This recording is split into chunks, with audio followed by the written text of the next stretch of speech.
بسم اللہ الرحمن الرحیم الحمد للہ رب العالمین وللعاقبۃ للمتقین والصلاة والسلام علی سید الانبیاء والمرسلین وعلی آلہ واصحابہ اجمعین وبعد رب زدنی علما۔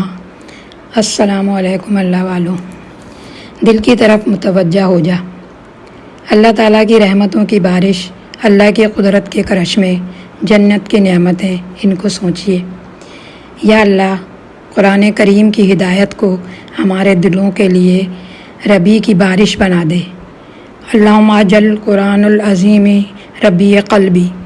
جیسے بارش سے مردہ زمین زندہ ہو جاتی ہے، سرسبز و شاداب ہو جاتی ہے، ایسے ہی قرآن کریم کے ذریعے مردہ دلوں کو زندگی عطا فرما، اپنی محبت دے دے، معرفت دے دے۔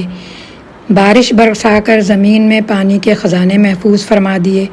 وَأَنزَلْنَا مِنَ السَّمَاءِ مَاءً بِقَدْرٍ فَاسْكَنَاهُ فِي الْأَرْضِ، اور نازل فرمایا آسمان سے پانی زمین میں ضرورت کے مطابق۔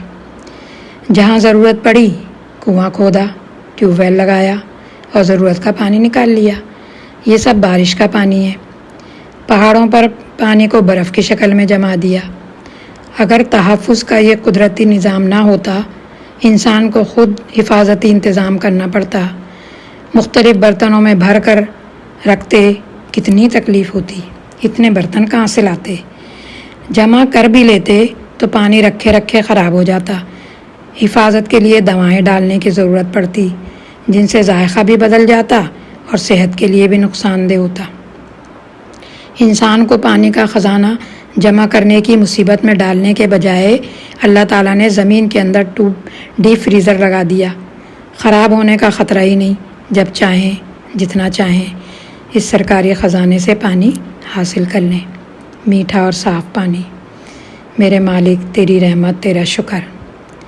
جس دل میں اللہ کی محبت کا باغ لگ گیا، اس کی زندگی اور آخرت خوبصورت ہو گئی۔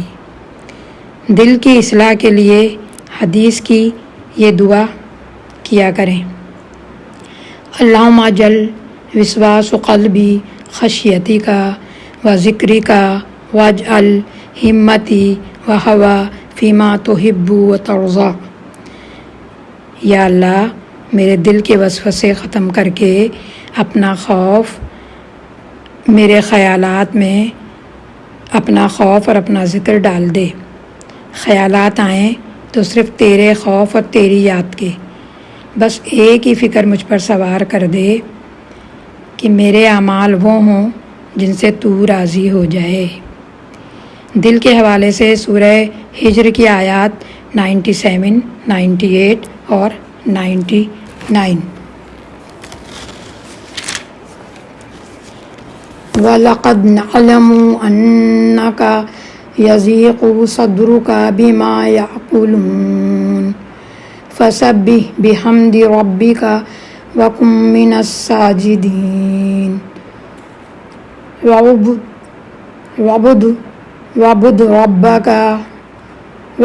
رَبَّكَ حَتَّى يَأْتِيَكَ الْيَقِينُ۔ ہمیں معلوم ہے، کون کہہ رہا ہے؟ اللہ تعالیٰ، کہ جو باتیں یہ لوگ تم پر بناتے ہیں، کن پر؟ نبی کریم صلی اللہ علیہ وسلم پر، ان سے تمہارے دل کو سخت کوفت ہوتی ہے۔ اس کا علاج یہ ہے کہ اپنے رب کی حمد کے ساتھ اس کی تسبیح کرو، اس کی جناب میں سجدہ بجا لاؤ، اور آخری گھڑی تک اپنے رب کی بندگی کرتے رہو، جس کا آنا یقینی ہے۔ جب دین پر عمل کرو گے، دین پھیلاؤ گے، مخالفت تو ہوگی، اعتراضات تو ہوں گے، تو کیا کرو؟ اپنے رب کی حمد کرو، تعریف کرو، اس کی تسبیح کرو، اور اس کے لیے سجدہ کرو۔ یہ بات تم جان لو کہ لوگوں کی باتیں تمہارے سینے کے اندر گھٹن پیدا کر سکتی ہیں، تمہارے دل کو سخت کوفت ہو سکتی ہے۔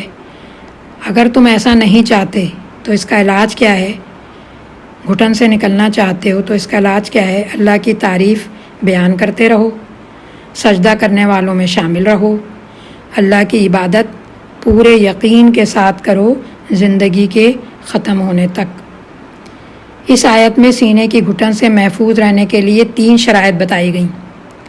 نمبر 1، اللہ کی تسبیح کرتے رہو، یعنی اس کی تعریف کرتے رہو، سبحان اللہ و بحمدہ بار بار پڑھیں۔ نماز پابندی سے پڑھیں، اور یہ عمل کرتے وقت یہ یقین ہو کہ اللہ ضرور شفا دے گا۔ بزرگان سلف نے سورہ ہجر کی ان تینوں آیات کو دل کی بیماریوں کے لیے خصوصی طور پر مفید قرار دیا ہے۔ حضرت مولانا سید معین الدین لکھنوی دل کے ہر مریض کو یہ آیات صبح شام 3 مرتبہ پڑھنے کی ہدایت کرتے۔ دل کی بیماریاں اور علاج نبوی صلی اللہ علیہ وسلم کی کتاب سے ہے۔ یہ قرآن مجید شفا بھی ہے، شفاء ما فی الصدور قرآن کے اندر لکھا ہے نا۔ نبی صلی اللہ علیہ وسلم نے فرمایا خیر الدعاء القرآن بھی ہے، یعنی قرآن بہترین دوا بھی ہے۔ قرآن سینے کے تمام مسائل کے لیے شفا بھی ہے۔ جب انسان خود اللہ کے راستے پر آتا ہے تو اللہ کی مدد ملتی ہے، نیک لوگوں کے ساتھ رہتا ہے تو ایک کے بعد ایک نیکی کرتے جاتا ہے۔ ضرورت کی بہت سی چیزیں خود انسان کے بدن میں ہیں۔ حضرت ابراہیم بن ادم رحمۃ اللہ علیہ اللہ والے تھے، جب بادشاہت چھوڑ کر نکلے تو صرف 3 چیزیں ضرورت کی ساتھ لیں، ایک پیالہ، کھانا بھی اسی میں، پینا بھی اسی میں۔ اس میں آج کے انسان کو ایک وقت کھانے کے لیے پلیٹیں اور گلاس الگ الگ چاہیے۔ دوسری چیز انہوں نے لی سونے کے لیے تکیہ۔ تیسری چیز لی ڈول اور رسی، کہ وضو بھی کر لیں اور حاجات کے لیے بھی یہ چیزیں کام آئیں، اور چل دیے۔ ایک جگہ دیکھا ایک شخص لیٹا ہوا ہے، تکیے کے بجائے بازو سر کے نیچے لے رکھا ہے۔ سوچا کہ تکیہ تو اللہ نے بدن میں ہی لگا دیا ہے، اس تکیے کی کیا ضرورت، آگے چلے۔ دیکھا ایک شخص چلو سے پانی پی رہا ہے، یعنی ہاتھ کا پیالہ بنا کر۔ سوچا کہ پیالہ بھی اللہ نے بدن ہی میں لگا دیا ہے۔ شکر رب کریم کا۔ تفریح بھی عبادت ہے۔ کیسے؟ نیت یہ ہو تفریح اس لیے کر رہے ہیں کہ اللہ کی نشانیاں دیکھ کر اس کی یاد تازہ ہوگی، صحت اچھی ہوگی تو دین کی اچھی طرح خدمت کر سکیں گے، تو یہ بن گئی عبادت۔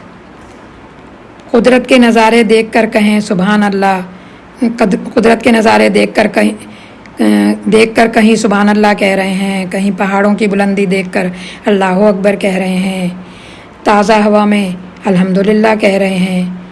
دنیا کی ہر چیز کے ذریعے آخرت کی یاد تازہ کرتے رہنا چاہیے۔ مولانا مفتی رشید احمد صاحب فرماتے ہیں جتنی دیر باغ میں رہنا ہوتا، باغ کا منظر دیکھ دیکھ کر جنت کی خواہش بڑھتی رہتی، دل چاہتا بس ابھی اڑ کر پہنچ جائیں جنت میں۔ سوچتا ہوں کہ دنیا کے چھوٹے چھوٹے باغوں میں یہ مزہ ہے، تو اللہ تعالیٰ نے وہاں جو باغ اہل جنت کے لیے لگائے ہوئے ہیں، ان میں کیا مزہ ہوگا، کیسی رونق ہوگی۔ جنت حاصل کرنے کی خواہش بڑھ جاتی ہے اور نیک کام کرنے میں تیزی آ جاتی ہے۔ فرماتے کہ دنیا کے گھر سے بہتر گھر اور بہت جلد اور بڑی آسانی سے بننے والا مکان نہ بتا دوں۔ دنیا کا گھر اور مکان بنانے میں محنتیں کی، سردی گرمی برداشت کی، انجینئر آئے، نقشہ تیار کیا، پیسہ لگایا، وقت لگایا، تب کہیں جا کے دنیا کا گھر تیار ہوا۔ دل سے متوجہ ہو کر اللہ تعالیٰ سے کہیں یا اللہ میں بہت گناہ گار باغی مجرم ہوں، گناہوں سے توبہ کرتا ہوں، میرے تمام گناہ معاف فرما دے، میری پوری زندگی اپنی مرضی کے مطابق بنا دے، اس بگڑے ہوئے ماحول اور معاشرے میں تو ہی حفاظت فرما، اپنا بنا لے۔ ان جملوں میں کیا دیر لگی، کیا خرچ ہوا؟ یقین کیجئے بیٹھے بٹھائے جنت حاصل کر لی، محلات کے مالک بن گئے، بس متوجہ ہونے کی دیر ہے۔ جنت جتنی ضروری اتنا ہی اس کا حصول آسان ہے۔ اللہ تعالیٰ کی رضا، جہنم سے نجات اور جنت کا حصول انسان کی سب سے بڑی ضرورت ہے۔ رب کریم نے اسے اتنا ہی آسان بنا دیا۔ آپ بازار میں ہوں، مسجد میں، کارخانے میں، فیکٹری میں، کمپنی میں، دفتر میں، رات میں، دن میں، صبح میں، شام میں، اکیلے ہوں، لوگوں کے ساتھ ہوں، باوضو ہوں، بے وضو ہوں، حالت جنابت میں ہوں، بیت الخلاء جا رہے ہوں، کپڑے پہن اتار رہے ہوں، کسی بھی حال میں ہوں، اللہ کی طرف توجہ کی، اللہ کو یاد رکھا، اللہ سے دعا کی، دل کو متوجہ کیا اور پہنچ گئے۔ اللہ کا دروازہ ہر وقت کھلا ہوا ہے۔ ہوائی جہاز سے بھی کہیں پہنچنا چاہیں تو تھوڑا وقت ضرور لگے گا۔ اللہ کی طرف توجہ کی، لمحے میں پہنچ گئے۔ ذرا سوچئے تو صحیح، اللہ کے دربار میں پہنچنا کتنا آسان ہے۔ کیا ٹھکانہ ہے ان کی رحمت کا، ہم نے اس کے کرم کی کیا قدر کی۔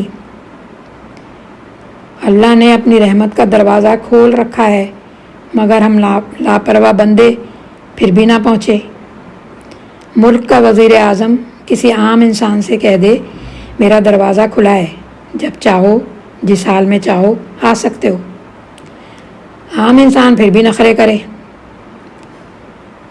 دل کی پریشانی اور گھبراہٹ کو اللہ ہی دور کر سکتا ہے۔ دعا کرنے سے ڈپریشن سے نجات ملتی ہے، دل مضبوط ہوتا ہے۔ اے اللہ، ہمیں اس کتاب قرآن پاک کی قدر کرنے کی توفیق دے، ہم اس کو لے کر دنیا کے کونے کونے تک پہنچ جائیں۔ میرا اور آپ کا رب کہہ رہا ہے حدیث میں، تم مجھے دل میں یاد کرو، میں تمہیں دل میں یاد کروں گا۔ محفل میں یاد کرو، میں اعلیٰ ترین محفل میں، فرشتوں کی محفل میں تمہیں یاد کروں گا۔ اللہ کا ذکر دل سے، زبان سے، عمل سے کرو۔ جتنی اس کی نعمتوں کو دیکھو گے، یاد رکھو گے، اتنا ہی اللہ کا ذکر کرنا آسان ہوگا۔ یہ دنیا کام کی جگہ ہے، اور وہ دنیا یعنی آخرت جنت آرام کی جگہ ہے۔ یہ بات ہمیں سمجھ آ جائے۔ من چاہی نعمتیں پانا چاہتے ہو تو رب چاہی زندگی گزار لو۔ اللہم صلی علی محمد وعلی آل محمد کما صلیت علی ابراہیم وعلی آل ابراہیم انک حمید مجید۔ اللہم بارک علی محمد وعلی آل محمد کما بارکت علی ابراہیم وعلی آل ابراہیم انک حمید مجید۔ یہ دعا یاد کر لیں، بہت اچھی دعا ہے۔ اللہم اذہب عن الہم والحزن، اللہم اذہب عن الہم والحزن، یا اللہ مجھ سے فکر اور غم دور فرما دے، یا اللہ مجھ سے فکر اور غم دور فرما دے، آمین یا رب العالمین۔ ربنا تقبل منا انک انت السمیع العلیم وتب علینا انک انت التواب الرحیم، وصلی اللہ تعالی علی خیر خلق محمد وآلہ وصحبہ اجمعین برحمتک یا ارحم الراحمین، آمین یا رب العالمین۔ السلام علیکم۔